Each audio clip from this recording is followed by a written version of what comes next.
यार तुमने कभी सोचा है कि पावर का असली गेम क्या है? नहीं नहीं, मार्वल के सुपर हीरोज वाली पावर नहीं। रियल लाइफ में जो लोग तुम्हें कंट्रोल कर रहे हैं, पॉलिटिशियंस, सीईओज, इन्फ्लुएंसर्स, इवन तुम्हारे कॉलेज के पॉपुलर किड्स, उनका सीक्रेट सॉस क्या है? तो आज हम बात करेंगे रॉबर्ट ग्रीन की कंट्रोवर्शियल किताब 48 लॉज ऑफ पावर के 3 लॉज के बारे में। और ट्रस्ट मी, ये सिर्फ पुराने जमाने का ज्ञान नहीं है, ये लिटरली तुम्हारी इंस्टाग्राम स्टोरीज से लेकर इलॉन मस्क के ट्वीट्स तक हर जगह काम कर रहा है। सो बकल अप, क्योंकि आज का राइड थोड़ा डार्क, थोड़ा फनी और बहुत ज्यादा रियल होने वाला है। फोर्थ लॉ है, हमेशा जरूरत से कम बोलो, ज्यादा पावरफुल बनो। इस पर एक वीडियो पहले आ चुका है, अगर आपने वो नहीं देखा तो इस वीडियो के बाद देख लेना। वीडियो का इंपॉर्टेंस तो आपको उसे देखने के बाद पता चली जाएगा। एक कहानी सुनाता हूं। रोमन एम्पायर के एक योद्धा थे कोरियोलैनस की, एक रोमन वॉर हीरो जो बैटल्स में तो लेजेंड था, पर जब पॉलिटिक्स में आया तो अपने मुंह से खुद को बर्बाद कर दिया। बंदा इतना बोलता था, इतना बोस्ट करता था कि लोगों ने सोचा भाई ये तो बस एक शो ऑफ है। इलेक्शंस हार गया और एंड में उसको एग्जाइल कर दिया गया। मॉरल, जितना ज्यादा बोलोगे उतना ज्यादा एक्सपोज हो जाओगे। अब लुइस द 14 को देखो, फ्रांस का किंग। बंदा लिटरली लेता से स्वा बोलता था, मतलब मैं ही स्टेट हूं, पर डेली लाइफ में चुप, एकदम मिस्टीरियस। मिनिस्टर्स घंटों बात करते और लुइस बस सुनता रहता, और जब फाइनली कुछ कहता तो बस इतना, I shall see, that's it. No explanation, no justification, बस एक क्रिप्टिक सा स्टेटमेंट, और लोग वीक्स तक सोचते रहते कि इसका मतलब क्या है। और यार ये सुनो, हेनरी किसिंजर का तो फुल ऑन पावर मूव था। एक बंदे ने रिपोर्ट लिखी, सबमिट की, किसिंजर ने वापस भेज दी नोट के साथ, is this the best you can do? बंदा दोबारा लिखा, फिर से वही नोट। तीसरी बार के बाद बंदा फ्रस्ट्रेट हो गया और बोला डैम इट यस। तब किसिंजर बोला fine, then I guess I will read it this time. Savage right? पर भाई ये तो मैनिपुलेशन भी है ना, किसी को अननेसेसरीली टॉर्चर करना, ये कैसा पावर है? अब तुम सोचोगे कि ये सब तो हिस्ट्री है, हमसे क्या लेना देना। देखो अपने अराउंड, ट्विटर, एक्स पे देखो, इलॉन मस्क क्या करता है, क्रिप्टिक ट्वीट्स डालता है, लोग इंटरप्रेट करते रहते हैं। एक बार डॉज लिखा और डॉज कॉइन की वैल्यू स्काईरॉकेट हो गई। Less words equal to more power. Politicians की प्रेस कॉन्फ्रेंसेस देखो, स्पेशली जब स्कैम हो, नोटिस किया है कितने वेग आंसर्स देते हैं, we are looking into it, action will be taken. कभी क्लियर आंसर नहीं, क्योंकि क्लियर आंसर दे दिया तो अकाउंटेबिलिटी आ जाएगी। और इंस्टाग्राम इन्फ्लुएंसर्स जो ज्यादा कैप्शन लिखते हैं वर्सेस जो बस एक लाइन या इमोजी डालते हैं, मिस्टीरियस वंस को ज्यादा एस्पिरेशनल समझा जाता है। और इंडिया में भाई ये तो फुल ऑन खेल चल रहा है। इलेक्शन रैलीज में 2-3 घंटे स्पीचेस, पर जब मीडिया क्वेश्चंस पूछे स्कैम्स के बारे में तो सडनली नो कमेंट्स या फिर टॉपिक चेंज। और हम खुद इंटरप्रेट कर लेते हैं कि उनका मतलब क्या था। Reflection moment. पर यार ये लो एथिकली सही है क्या? अगर सभी लोग कम बोलेंगे तो ट्रांसपेरेंसी कहां जाएगी? डेमोक्रेसी में तो ओपननेस चाहिए ना। यही तो कॉन्ट्रडिक्शन है पावर का। जो चीज तुम्हें पावरफुल बनाती है वही तुम्हें डेंजरस भी बना सकती है। यूथ के लिए लेसन ये है, जॉब इंटरव्यूज में ओवर एक्सप्लेन मत करो, कंसाइज रहो। सोशल मीडिया पे हर चीज ओवर शेयर मत करो, मिस्ट्री मेंटेन करो। आर्ग्यूमेंट्स में डिफेंसिव होके पैराग्राफ लेंथ टेक्स्ट मत भेजो। समटाइम्स साइलेंस ज्यादा लाउड होता है। पर हाँ, इसका मतलब ये नहीं कि तुम मैनिपुलेटिव बन जाओ। बैलेंस चाहिए। ट्रांसपेरेंसी वर्सेस मिस्ट्री, ये तो तुम्हें डिसाइड करना पड़ेगा। अब आता है fifth law, reputation is everything. एक और एपिक स्टोरी सुनाता हूं चाइनीज जनरल जुगलैंग लियांग की। बंदा इतना लेजेंडरी था कि जब एनिमी आर्मी उसके एम्प्टी सिटी के पास आई, लिटरली सिर्फ कुछ सैनिक थे डिफेंस में, तो लियांग ने क्या किया, सिटी गेट्स खोल दिए, खुद वॉल पे बैठ के ल्यूट बजाते हुए चिल मार रहा था। एनिमी जनरल सीमा ई देख के डर गया, सोचा कि ये इतना कॉन्फिडेंट है मतलब जरूर कोई ट्रैप होगा, और भाई उसने 1,50,000 ट्रूप्स के साथ रिट्रीट कर ली। कोई फाइटिंग नहीं, कोई ब्लडशेड नहीं, बस रेप्यूटेशन ने काम कर दिया। पर रेप्यूटेशन को डिस्ट्रॉय करना कितना पावरफुल वेपन हो सकता है। पीटी बार्नम, जो अमेरिका का ग्रेटेस्ट शोमैन बना, उसने अपने राइवल का रेप्यूटेशन डिलिबरेटली बर्बाद किया, फेक कैंपेन्स और रिडिक्यूल से। न्यूज़पेपर्स में लेटर्स लिखवाए कि राइवल बैंकरप्ट होने वाला है, उनके शोज फेक हैं। रिजल्ट, राइवल का स्टॉक क्रैश हो गया और बार्नम ने उसे खरीद लिया।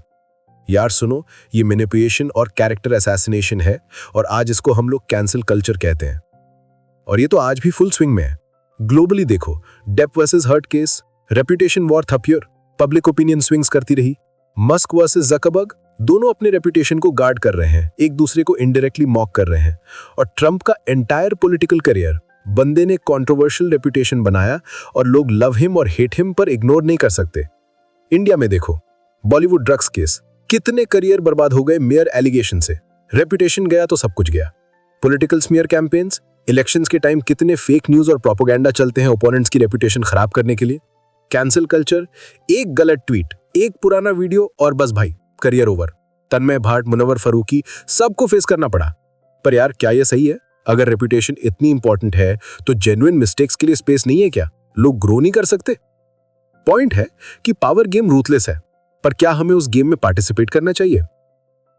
एक फ्रेंच फेबल है जिसमें एनिमल्स अपने सिंस कन्फेस कर रहे हैं। लायन यानी किंग कहता है कि उसने शीप खाई, पर फॉक्स डिफेंड करता है, sire that's no sin, sheep तो वर्थलेस है। पर जब डोंकी कहता है कि उसने अभी मीट से ग्रास खाई एक्सीडेंटली, तो सब उसको डेथ सेंटेंस दे देते हैं। मॉरल, शक्तिशाली लोगों की गलतियां उचित हैं, जबकि कमजोरों को छोटी छोटी गलतियों के लिए भी दंडित किया जाता है। मतलब अगर तुम पावरफुल हो, तुम्हारी गलतियां जस्टिफाई होती हैं। अगर तुम नोबडी हो, छोटी सी मिस्टेक भी अनफॉरगिवेबल बन जाती है। वीआईपी कल्चर देखो, पॉलिटिशियंस के बच्चे किसी को गाड़ी से मार दें, बिल मिल जाती है। ऑर्डिनरी सिटीजन छोटी सी गलती करे, लाइफ बर्बाद। ये पावर का सबसे डार्क ट्रूथ है। यूथ के लिए क्या लेसन है? लिंक्डइन पे रेपुटेशन बिल्ड करो, कंसिस्टेंटली गुड वर्क दिखाओ। सोशल मीडिया पे अपनी इमेज कॉन्शियस रखो। एक वायरल वीडियो तुम्हें हीरो या विलन बना सकता है, पर टॉक्सिक कंपटीशन में मत पड़ो। दूसरों की रेपुटेशन गिरा के अपना बनाना इज इन द मूव। और सबसे इंपॉर्टेंट, अपनी ऑथेंटिसिटी मत खोना। फेक रेपुटेशन से बेटर है slow but genuine growth. Sixth law, ये सबसे कंट्रोवर्शियल और एंटरटेनिंग है। Attention is currency, get it at any cost. PT Barnum का फुल ऑन फिलॉसफी था, every crowd has a silver lining. बंदा क्या करता था, एक बैगर को हायर किया, उसको ब्रिक्स दिए और बोला साइडवॉक पे स्लो सर्किट लगाओ, ब्रिक्स रखते जाओ। लोगों ने देखा और क्यूरियस हो गए, ये क्या पागलपंती है। और जब वो बैगर म्यूजियम में घुसता, लोग उसके पीछे टिकट खरीद के जाते। Result, thousands of visitors. फिर उसने जॉयस हेट को टूर कराया, क्लेम किया वो 161 साल की है और जॉर्ज वॉशिंगटन की नर्स थी। जब क्राउड्स कम होने लगे तो बार्नम ने खुद एनोनिमस लेटर लिखा न्यूज़पेपर्स में कि वो रोबोट है, फेक है, और लोग दोबारा देखने आए ये चेक करने के लिए। जीनियस या मैनिपुलेशन? फिर आती है माता हारी, एक डच लड़की जो एग्जॉटिक डांसर बनी, क्लेम करती थी वो जापानीज प्रिंसेस है, इंडियन सीक्रेट डांसेस करती है, फुल ऑन मिस्ट्री क्रिएट की। लोगों को लगता था वो कोई गॉडेस है। रियलिटी, वो सिंपल मार्गरेट थी फ्रॉम हॉलैंड, और उसका मिस्टीक इतना स्ट्रांग था कि यूरोप के हाई सोसाइटी में वो लेजेंड बन गई। सैडली, वर्ल्ड वॉर 1 में उसको स्पाई एक्यूजेशंस फेस करने पड़े और एग्जीक्यूट कर दिया गया, पार्टली बिकॉज उसकी एंडलेस लाइज ने उसको सस्पिशियस बना दिया था। यार सोचना, अटेंशन पाने के लिए कितना कुछ रिस्क पे लगाया उसने, और एंड में वही मिस्ट्री उसकी डेथ का रीजन बनी। ये लॉ का डार्क साइड है। आज का जमाना अटेंशन इकोनॉमी का जमाना है।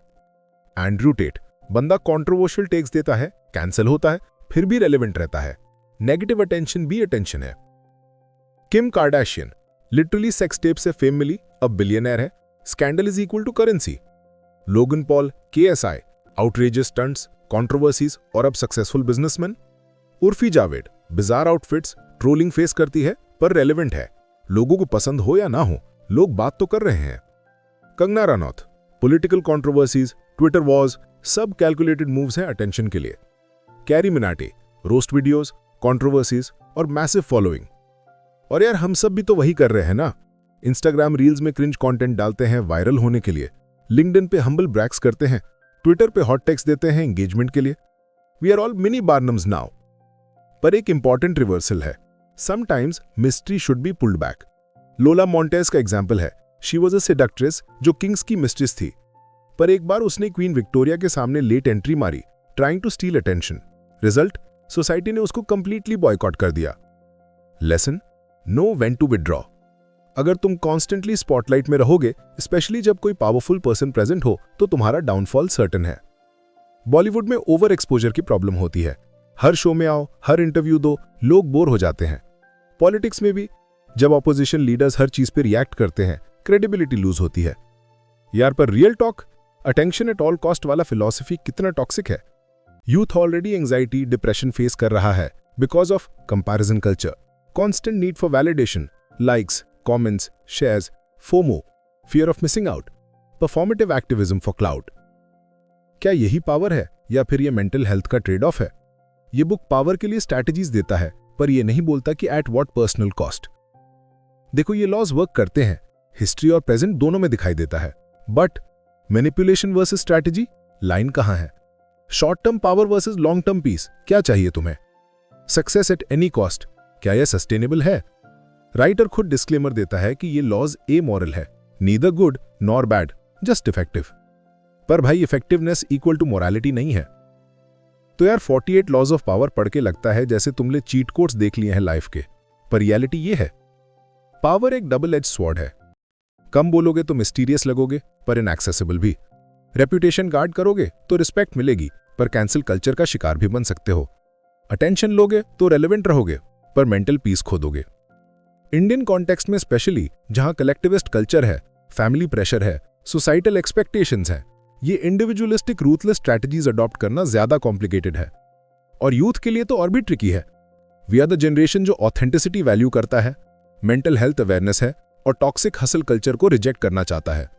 पर at the same time competition इतनी ज्यादा है कि पावर लॉस फॉलो करने का टेम्पटेशन भी है। तो क्या करना चाहिए? मेरी पर्सनल टेक, ये लॉस को जान लो, समझो कि दुनिया कैसे काम करती है, पर ब्लाइंडली फॉलो मत करो। Use them ethically. मिस्टी रखनी है तो रखो, पर डिसऑनेस्ट मत बनो। रेपुटेशन बिल्ड करना है तो करो, पर दूसरों को नीचे गिरा के नहीं। अटेंशन लेना है तो लो, पर अपनी ऑथेंटिसिटी मत बेचो। क्योंकि अल्टीमेटली पावर चाहिए तो चाहिए, पर पीस ऑफ माइंड के साथ। ग्रीन ने एक प्लेबुक दी है, अब तुम्हारे हाथ में है कि तुम इसे चेसबोर्ड समझते हो या बैटलफील्ड। बस याद रखना, रियल पावर वो है जो सस्टेनेबल हो, जो तुम्हारी आइडेंटिटी और वैल्यूज के साथ अलाइन करे। बाकी चॉइस तुम्हारी है। तो ये थी आज की फिलोसॉफिकल रोलर कोस्टर। अगर वीडियो पसंद आई तो लाइक करो, अगर डिसएग्री हो तो कमेंट्स में बोलो, सिविल डिस्कशन करेंगे। और सब्सक्राइब जरूर करना, क्योंकि आगे और भी लॉस कवर करेंगे। स्टे क्यूरियस, स्टे क्रिटिकल और हाँ, स्टे ह्यूमन। Peace out.